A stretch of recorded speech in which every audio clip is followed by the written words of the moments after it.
အားလုံးပဲမင်္ဂလာပါခင်ဗျာမာစီဒီဘန်ဆိုတဲ့အမည်ကိုကြားတာနဲ့ကဘာတက်တန်အရင်ဆုံးခန္ဓာကြီးကျယ်မှုအရှိဆုံးကားအမတ်တစိမ့်ဆိုတဲ့အမည်ဆိုတာလူတိုင်းဒီပါသိပါတယ်လူတိုင်းမှာတနေ့တော့ငါဘာစီဒီဘန်ကားကိုစီးနိုင်ရမယ်ဆိုတဲ့အိမ်မက်တွေလည်းရှိကြမှာပါဒါပေမဲ့ဒီဒေါ်လာဘီလီယံ80ကျော်တန်ဖိုးရှိတဲ့မာစီဒီဘန်အမတ်တစိမ့်ကြီးရဲ့ခန္ဓာကြီးကျယ်မှုတွေနောက်မှာမှောင်မိုက်တဲ့နေ့ရက်တွေကိုဖြတ်တန်းဖို့လုံးဝမှန်းဆလို့မရနိုင်တဲ့ဆင်းရဲဒုက္ခတွေအခက်အခဲတွေများစွာရှိနေခဲ့ပါတယ်။ဆင်းရဲသားအင်ဂျင်နီယာလေးတယောက်ရဲ့ဇွဲလုံးလဝရိယတွေးခေါ်မျှော်မြင်နိုင်စွမ်းတွေအောင်မြင်မှုအမောင်နဲ့အလင်းတို့ပြောင်းလဲနိုင်ခဲ့ပုံတွေဟာဇလန်တပုတ်ထက်တောင်ပိုပြီးတော့အတူယူစရာကောင်းပါတယ်။ဒီအကြောင်းလေးကိုကျွန်တော်နဲ့အတူလိုက်ပါကြည့်ရှုနားဆင်စေချင်ပါတယ်ဒီမာစီကြီးဘန်ကိုပထမဦးဆုံးမွေးဖွားပေးလိုက်သူရဲ့အမည်ကတော့ခတ်ဘန်ဆိုတဲ့ဆင်းရဲတဲ့အင်ဂျင်နီယာလေးတယောက်ဖြစ်ပါတယ်။သူကဂျာမနီနိုင်ငံကတာမန်မြို့လေးတစ်မြို့မှာ1844ခုနှစ်မှာမွေးဖွားခဲ့ပါတယ်။သူဖခင်ကတော့မီးရထားမောင်းသူတယောက်ဖြစ်ပြီးတော့ကန်ဆိုးစွာပဲသူအသက်2နှစ်မှာကွယ်လွန်သွားခဲ့ပါတယ်။မိခင်တစ်ခုသားတစ်ခုဘဝနဲ့ဆင်းရဲစွာပဲသူ့မိခင်ရဲ့ပြုစုပျိုးထောင်မေးဦးအောင်မှာကြီးပြင်းလာခဲ့ရတာပါမိခင်ကခက်ခဲတဲ့လမ်းကြီးတွေကိုခြောက်လန်းရင်းသူ့သားလေးကိုတော့ပညာတတ်ဖြစ်စေခြင်းလို့စားစရာသာမရှိနေမယ်ပညာကိုတော့ကောင်းစွာသင်ပေးခွင့်ရအောင်ကြိုးစားခဲ့ပါတယ်ငယ်စဉ်ကတည်းကစက်မှုအတတ်ပညာနဲ့ဓာတုဗေဒဘာသာရပ်တွေမှာအတိအမှတ်ပြုခံလောက်တဲ့အထိထူးချွန်တဲ့ပါရမီရှင်လေးတယောက်ဖြစ်ခဲ့ပါတယ်။သူကသူ့ဖခင်ရဲ့ရှေ့ကိုနင်းဖို့အတွက်အသက်15နှစ်ရောက်မှာပဲစက်မှုအင်ဂျင်နီယာဘာသာရပ်ကိုကာရူဟီတက်ကရိုမှာတက်ရောက်ခဲ့ပါတယ်။ဒီတက်ကရိုမှာပဲသူ့ဘဝတက်စစ်ချိုးပြောင်းလဲဖို့အတွက်ဆရာကောင်းတယောက်နဲ့တွေ့ခဲ့ရပါတယ်။ဒီဖာရီနန်ရစ်ချဘာဒန်ဆိုတဲ့ဆရာကစက်မှုအင်ဂျင်နီယာဘာသာရပ်ကိုလုပ်ငန်းခွင်အခြေပြုအတွေ့အကြုံတွေကနေပညာရပ်တစ်ခုအဖြစ်ပြုစုကြိုးထောင်ပြီးတော့ပြောင်းလဲတဲ့နေရာမှာအရေးကြီးတဲ့အခန်းကဏ္ဍကနေပါဝင်နေပါတယ်။ဒီဆရာကအဲ့ဒီအချိန်တုန်းမှာမီးရထားတွေတင်းမောတွေတွင်တွင်ကြဲကြဲအသုံးပြုနေတဲ့ရေနွေးငွေ့သုံးအင်ဂျင်တွေဟာမကြာမီမှာပဲအတိတ်မှာကြံရည်တော့မယ့်အရာတွေလို့ယုံကြည်ပါတယ်သူ့ဆရာရဲ့အာဘော်တွေတင် जा မှုတွေကြောင့်ပဲဒီကဘန်ကမြင်းတွေမပါတဲ့လဲတွေကိုတီထွင်ခြင်းနဲ့စိတ်ကဖြစ်ပေါ်လာခဲ့ပါတယ်သူကိုယ်တိုင်ကလည်းဆက်ပြီးစီးနေတဲ့လူတစ်ယောက်ဖြစ်လို့ဒီဆက်ဘိန်းကိုအခြေခံပြီးတော့အလိုအလျောက်မောင်းနေလို့ရတဲ့မော်တော်ယာဉ်တစ်စီးကိုတီထွင်မှုစိတ်ကူးဟာတဖြည်းဖြည်းပေါ်ပေါက်လာပါတယ်အဲ့ဒီလိုနဲ့ဒီယာဉ်ကိုသူကစတင်တိစောက်ပါတော့တယ်ပထမဦးဆုံးတိစောက်ခဲ့တဲ့သူ့ရဲ့ယာဉ်ဟာလက်တွေ့ကျကျအသုံးပြုနိုင်ခြင်းမရှိခဲ့ပါဘူးအဲ့ဒီအချိန်တုန်းကရင်အားလုံးကရေနွေးငွေသုံးရင်တွေဖြစ်ပြီးတော့သူ့ဆရာရဲ့လမ်းညွှန်မှုတွေနဲ့ဒီရေနွေးငွေသုံးအင်ဂျင်နီနေရာမှာတခြားအလားတူအရာကိုအစားထိုးအသုံးပြုနိုင်ရင်အောင်မြင်နိုင်တယ်လို့ခန်းစားမိလာပါတယ်ဒီအတွေးကိုတော့လူတော်တော်များများကမဖြစ်နိုင်တဲ့အရာစိတ်ကူးရင်တဲ့အရာလို့ပြည့်ရပြုခဲ့ကြပါတယ်သူ့အသက်19နှစ်အရောက်မှာတော့ဒီကာရိုဟီတက်ကရိုကနေပြီးတော့စက်မှုအင်ဂျင်နီယာဘွဲကိုရရှိခဲ့တယ်ဘွဲရပြီးရတဲ့ဒီစောက်လုပ်ရေးတွေစက်မှုလုပ်ငန်းတွေမှာ9နှစ်တိတိအလုပ်လုပ်ခဲ့တယ်သူကအဲ့အလုပ်တွေမှာအဝင်ခွင့်ကြတိတ်မဖြစ်ပဲနဲ့အတော်ရုန်းကန်ခဲ့ရပါတယ်ဒါနဲ့ပဲ1881ခုနှစ်သူ့အသက်28နှစ်ရောက်တဲ့အချိန်မှာသူများစီမှာအလုပ်လုပ်တာကိုရက်လိုက်ပြီးတော့သူ့ရဲ့ပါတနာအော့စတင်ရစ်တာဆိုတဲ့လူနဲ့မဟိမြို့မှာတန်တွင်ကုန်နဲ့စက်မှုလက်မှုလုပ်ငန်းလေးကိုစတင်มาတော့တယ်ဒီအလုပ်ကိုလုပ်နေရင်းနဲ့ပဲသူ့ရဲ့ရည်ရွယ်ချက်ဖြစ်တဲ့မော်တော်ယာဉ်လေးကိုလည်းသူကဆက်လက်တည်ဆောက်နေတယ်ဒီလိုအလုပ်လုပ်နေရင်းနဲ့လုပ်ငန်းအောင်မြင်ဖို့တွဲဖက်ပါတနာကလည်းအရေးပါတယ်ဆိုတာသူသိခဲ့တယ်သူ့ရဲ့တွဲဖက်ပါတနာကြောင့်ပဲလုပ်ငန်းအကျွေးပတ်လေဝိုင်းခဲ့ပြီးတော့လုပ်ငန်းစတင်ပြီးတော့တစ်နှစ်အတွင်းမှာပဲအစိုးရကသူတို့ရဲ့ပစ္စည်းတွေကိုတင်တာခံလိုက်ရတယ်။သူကံပဲကောင်းတယ်ဆိုမှမသိဘူး။အဲ့ဒီအချိန်တုန်းကသူ့မိန်းမဖြစ်လာမဲ့ဒီဘာသာရင်ဂါဆိုတဲ့အမျိုးသမီးလေးနဲ့ချစ်ကြိုက်ခဲ့တယ်။ဒီအမျိုးသမီးလေးကပိုက်ဆံချမ်းသာတဲ့မိသားစုကနေပြီးတော့မွေးဖွားလာတာဖြစ်ပြီးတော့သူ့ချစ်သူကစိတ်ဆင်းရဲနေတာကိုမတွေ့ချင်လို့သူကတွဲဖက်လုပ်ငန်းကျင်စီကနေပြီးတော့ချဲရတွေအကုန်လုံးကိုဝယ်ပြီးတော့ကတ်ဘန်နဲ့ဘာသာရင်ချာနှစ်ဦးပိုင်လုပ်ငန်းအဖြစ်ပြောင်းလဲလိုက်တယ်ဒီလုပ်ငန်းလေးကိုသူက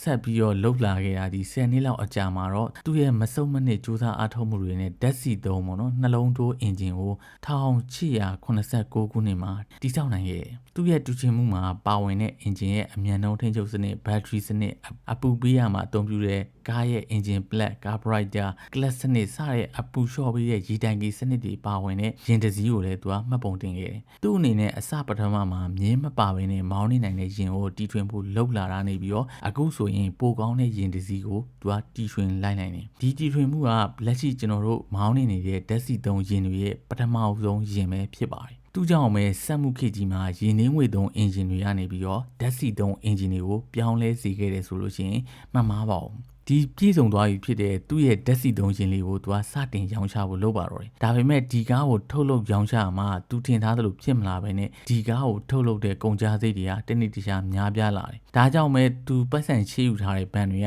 သူ့ကိုတရားရင်းနှီးမြှုပ်နှံသူတွေနဲ့တွဲဖို့အတွက်ပြောခဲ့ပါတယ်1982ခုနှစ်မှာ DPR တွေကြောင့်ပဲသူကတခြားလူတွေနဲ့ joint company အဖြစ်ပေါင်းလိုက်ရပါတယ်အခုလိုပေါင်းလိုက်တဲ့အချိန်မှာပဲသူ့ company မှာကပ်ဘန်းရဲ့ share က9%သာရှိတော့ပြီးတော့သူကယာတူကနေဆင်းပေးလိုက်ရပါတယ်တခြားရင်းနှီးမြှုပ်နှံသူတွေကဒီဒီဇိုင်းအသစ်နဲ့တခြားထုတ်ကုန်တွေကိုထုတ်လုပ်ဖို့ဖြစ်လာခဲ့တယ်သူ့ရဲ့မူလဒီဇိုင်းဖြစ်တဲ့မော်တော်ယာဉ်ထုတ်လုပ်ဖို့တော့ဒီ company ကလုံးဝစိတ်ဝင်စားခြင်းမရှိတော့ပါဘူးအဲ့ဒါနဲ့သူက company ကနေပြီးတော့အထုတ်ပိုက်ပြီးတော့ဆင်းလာလိုက်ပါတယ် company ကနေထွက်ခွာလိုက်ရတဲ့အတွက်ကြောင့်မလို့ cap ကအရန်ကိုစိတ်ထိခိုက်ခဲ့ပါတယ်ဒါပေမဲ့ခေါင်းမပြီးတော့ယုံကြည်ချက်အတိုင်းလှုပ်တတ်တဲ့သူ့ရဲ့စိတ်ကိုတော့မပြောင်းလဲစေခဲ့ပဲနဲ့မူလစိတ်ကူးအတိုင်းဓာတ်ဆီအင်ဂျင်ရင်ကိုထုတ်လုပ်ဖို့လမ်းမလျှော့ခဲ့ပါဘူးဒီမဟိတ်မြို့မှာပဲစပိန်ပြည်နယ်ဆိုင်ပိုင်နဲ့ဒီ Mabro နဲ့ Pedra Real ဆိုတဲ့ညီကို2ယောက်နဲ့အတူတွဲပြီးတော့သူကဘန်းစီဆိုတဲ့ company လေးကိုထောင်လိုက်ပြီးတော့အလုပ်ရုံနဲ့စက်ရုံတွေအတွက်သူတီထွင်ထားတဲ့ဓာတ်ဆီသုံးအင်ဂျင်တွေကိုထုတ်လုပ်ရောင်းချပါတော့တယ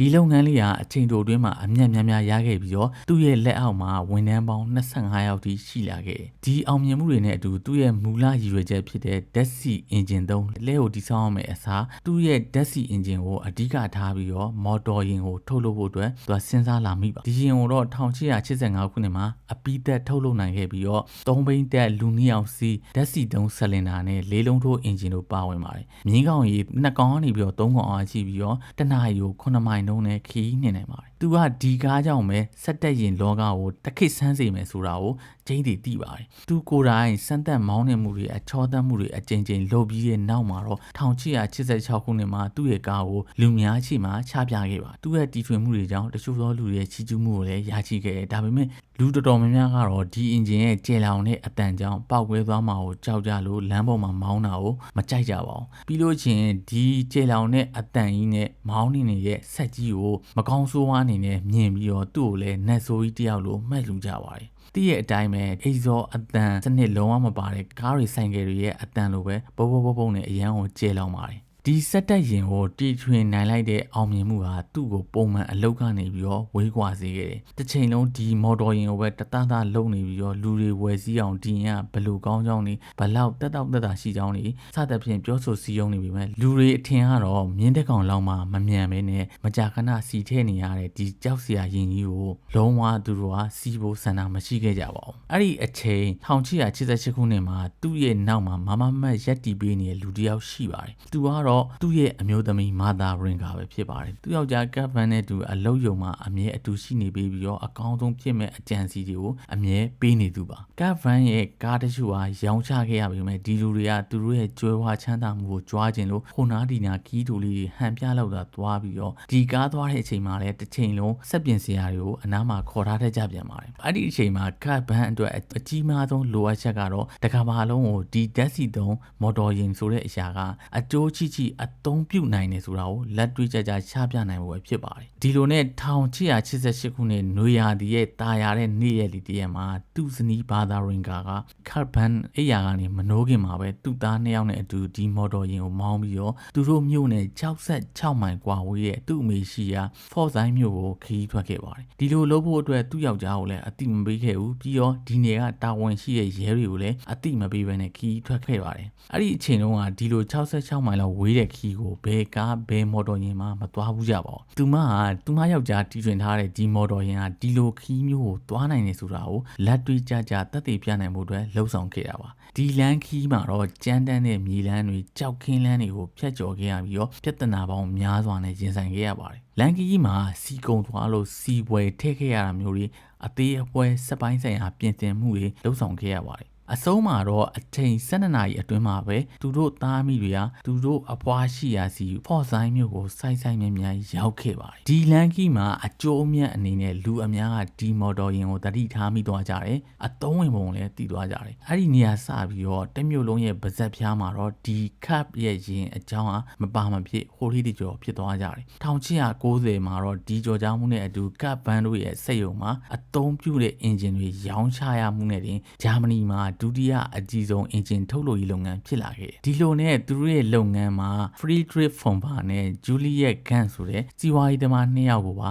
ထပ်ပြီးတော့ပါဝင်စေခဲ့တယ်သူတို့ကလုပ်ငန်းလေပတ်ရေးနဲ့ဈေးကွက်ချဲ့ထွင်းရေးတွေကိုတာဝန်ယူနေချိန်မှာပဲကပ်ဘန်းကသူ့ရဲ့ငကိုမူလစိတ်ကူးတိုင်းပဲသူ့ရဲ့မော်တော်ယာဉ်ကလိုအပ်ချက်တွေကိုစမ်းစစ်တယ်ထပ်ပြီးတော့စမ်းသစ်တီထွင်မှုတွေများစွာလုပ်နိုင်ခဲ့ပြီးတော့နောက်ဆုံးမှာတော့အဆင့်မြင့်တင်ထားတဲ့မော်တော်ယာဉ်တစ်စီးကိုသူကတည်ဆောက်နိုင်ခဲ့1893ခုနှစ်မှာတော့သူ့ရဲ့လုပ်ငန်းပေါ်ရဲ့ဈေးကွက်အချာခေါင်းတာကြောင့်သူ့ရဲ့မော်တော်ကားကဈေးကွက်မှာတော်တော်လေးရောင်းလိုက်ရပြီးတော့နာမည်ကြီးသွားတယ်ဒီပထမဆုံးဈေးကွက်တင်လိုက်နိုင်တဲ့မော်တော်ယာဉ်ကတော့2ယောက်စီးမြင်းကောင်းရီ3កောင်အားတနအီကို17မိုင်နှုန်းနဲ့သွားနိုင်တဲ့ဇိမ်ခံမော်တော်ယာဉ်အမျိုးအစားဖြစ်ပြီးတော့ဘန်ဗစ်တိုရီယာလို့အမည်ပေးလိုက်တယ်ဒီကားကအတော်လေးအဆင်ပြေပြီးတော့ပြဿနာလည်းနည်းတာကြောင့်တော်တော်လေးအသုံးပြုသူတွေများလာတယ်ဒီနောက်မှာတော့ပထမကားထက်ဈေးပေါ်တဲ့ဘန်ဗီနိုဆိုပြီးတော့နာမည်နဲ့ကားကိုထုတ်လုပ်လိုက်ပြီးတော့ဈေးကွက်မှာအရေးအတွက်1200လောက်ရောင်းလိုက်ရပြီးတော့ဘန်စီကုမ္ပဏီရဲ့ကမ္ဘာပထမဆုံးအများအပြားထုတ်လုပ်နိုင်တဲ့ကားအဖြစ်မှတ်တမ်းဝင်သွားခဲ့တယ်1890နဲ့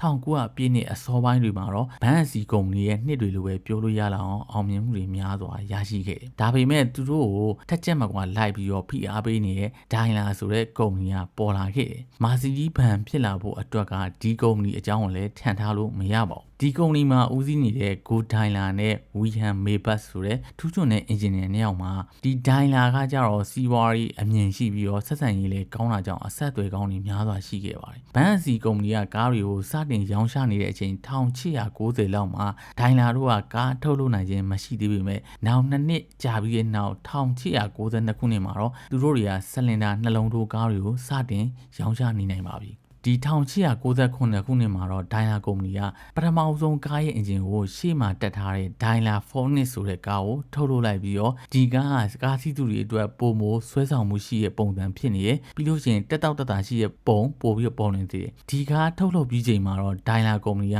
ဘန်ရဲ့ကုမ္ပဏီကိုရင်မောင်တန်းနိုင်တဲ့အဆင့်ကိုရောက်လာပြီးတော့ဈေးကွက်မှာအပြိုင်ဆိုင်ဈေးကွက်ဝေစုလူကြတယ်1900ပြည့်နှစ်မှာတော့ဒီ Master ဒိုင်လာကရုတ်တရက်ခွဲလွန်သွားလို့ဆမ်မေဘကဒိုင်လာကုမ္ပဏီရဲ့ဦးဆောင်သူဖြစ်လာခဲ့1900ခုနှစ်မှာတော့ဦးဆောင်သူဖြစ်လာတဲ့မေဘက်ကသူကိုယ်တိုင်ပုံပေါ်ထားတဲ့မြင်းကောင်ကြီး35ကောင်အားရှိတဲ့မာစီဂျီ 35AB လို့အမည်ပေးထားတဲ့ကောင်ထုတ်လုပ်နိုင်ခဲ့တယ်ဒီကားကိုတထေးအီမီဂျယ်လင်းအတွက်တီးတန့်တိဆောက်ခဲ့ပြီးတော့သူ့ရဲ့တောင်းဆိုမှုနဲ့ပဲဒီတထေးရဲ့သမီးအမည်မာစီဂျီကိုထည့်သွင်းပြီးတော့မြင်းကောင်ကြီး35ကောင်နဲ့ပေါင်းပါမာစီဂျီ 35AB ဆိုပြီးတော့အမည်ပေးခဲ့တာပါဒီကားရဲ့ထူးခြားချက်ကတော့ခေတ်သစ်ကားတွေရဲ့စိတ်ကူးပုံစံနဲ့ပထမဦးဆုံးကိုက်ညီတဲ့ကားဖြစ်နေတာပါအားကောင်းတဲ့အင်ဂျင်ကျေပြန့်တဲ့ကိုယ်တွေလိုက်လုံးကြီးတွေရှိတဲ့ထိုင်ကုန်တွေကြောင့်ပဲရေပန်းအရန်စားပါတယ်ပြီးတော့ဒီကားကတနာရီကို56မိုင်နှုန်းအထိမောင်းနေနိုင်ပါတယ်ဒီကားနဲ့ပြိုင်ပွဲအမျိုးမျိုးမှာအနိုင်ရခဲ့ပြီးတော့လူတွေရဲ့ပါဇက်ပြားမှာမာစီဂျီဆိုတဲ့အမည်ကလူသိများရေပန်းစားခဲ့ပါတယ်ဒါကြောင့်ပဲဒိုင်လာကုမ္ပဏီကသူတို့ရဲ့ brand အမည်ကိုမာစီဂျီလို့အမည်ပြောင်းခဲ့ပြီးတော့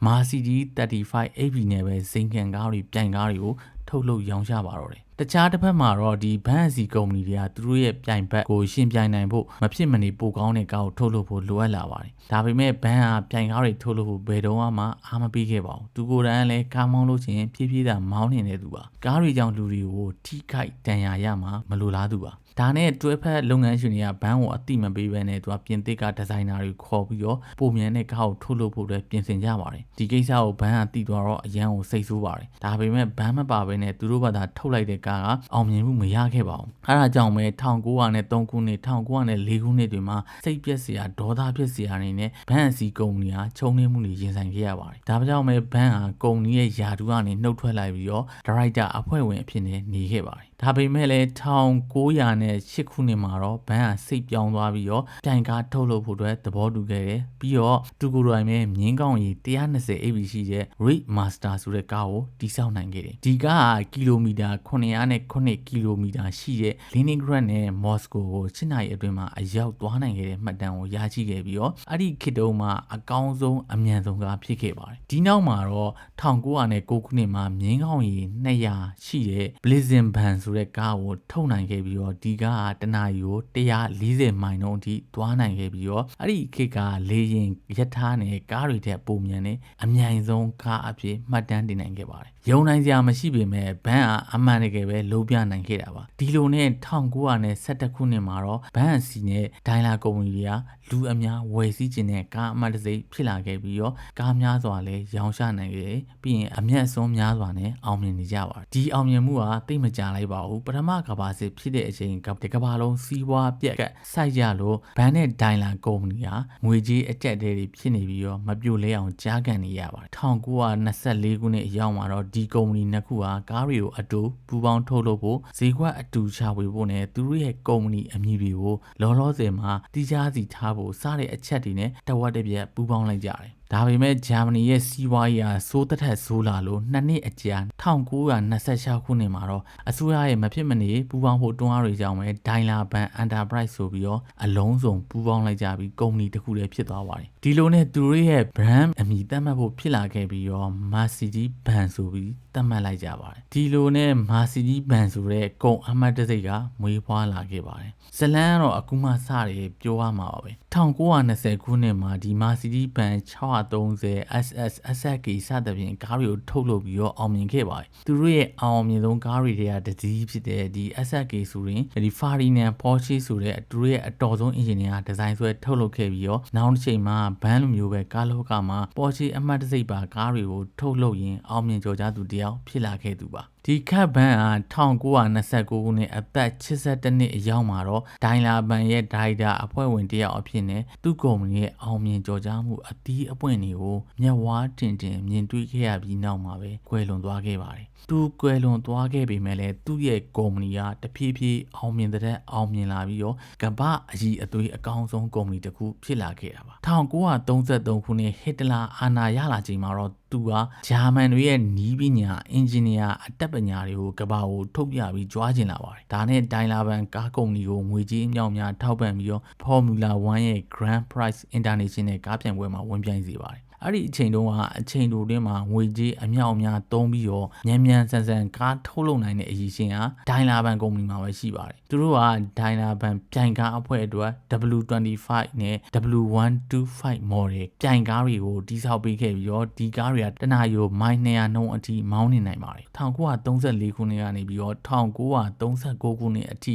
ဒိုင်လာဘန်အသင်းကအောင်မြင်မှုများစွာကိုဆက်တိုက်ရယူနိုင်ခဲ့ပါတယ်။မကြာမီမှာလည်းသူတို့ကိုရှင်ပြိုင်နိုင်တဲ့တခြားအဖွဲ့တစ်ခုကပေါ်လာပါတယ်။အဲ့ဒါကတော့ဂျာမန်ကားကုမ္ပဏီတွေစုပြီးတော့တိစောက်ထားတဲ့ Auto Union ကားတွေဖြစ်ပြီးတော့ဒီကားအသင်းကိုတော့ဂျာမနီနိုင်ငံကစပွန်ဆာပေးထောက်ပံ့ကြေးပေးထားတာဖြစ်ပါတယ်။ဒီနှစ်သင်းက1935ခုနှစ်ကနေ1938ခုနှစ်အထိ25ကြိမ်လောက်ကိုအတူတူအနိုင်ရခဲ့ကြပါတယ်။ဒီတော့ကားပြိုင်ပွဲလောကမှာဂျာမန်တွေကထိတ်ဆုံးမှာရှိနေတယ်ဆိုတာကိုပြသနိုင်ခဲ့ပါတယ်။အဲ့ဒီအချိန်ကဟစ်တလာအကြိုက်ဆုံးကားကလည်း Mercedes Benz ဖြစ်ပြီးတော့ Mercedes Benz 770ကိုသူကပုံမှန်အသုံးပြုလေ့ရှိပါတယ်။ဒီလိုနဲ့1939ခုနှစ်ဒုတိယကမ္ဘာစစ်ကြီးဖြစ်တဲ့အချိန်မှာတော့အရက်ဘတ်သုံးကားတွေကိုရောင်းချမှုကနည်းလာပြီးတော့ဒိုင်လာဘန်ကုမ္ပဏီကကြာရှုံးမဲ့အခြေအနေဖြစ်လာခဲ့တယ်။ဒါကြောင့်ပဲသူတို့ကဂျာမန်စစ်တပ်အတွက်ရင်အုပ်သင်္ဘောလေယာဉ်တင့်ကားစသဖြင့်စစ်သုံးယာဉ်တွေကိုစတင်ထုတ်လုပ်ခဲ့ပြီးတော့ဂျာမန်စစ်တပ်ကသူတို့ရဲ့အကြီးဆုံးဖောက်သည်ဖြစ်လာပါတယ်။1942ခုနှစ်အရောက်မှာတော့အရက်ဘတ်သုံးယာဉ်တွေထုတ်လုပ်မှုကို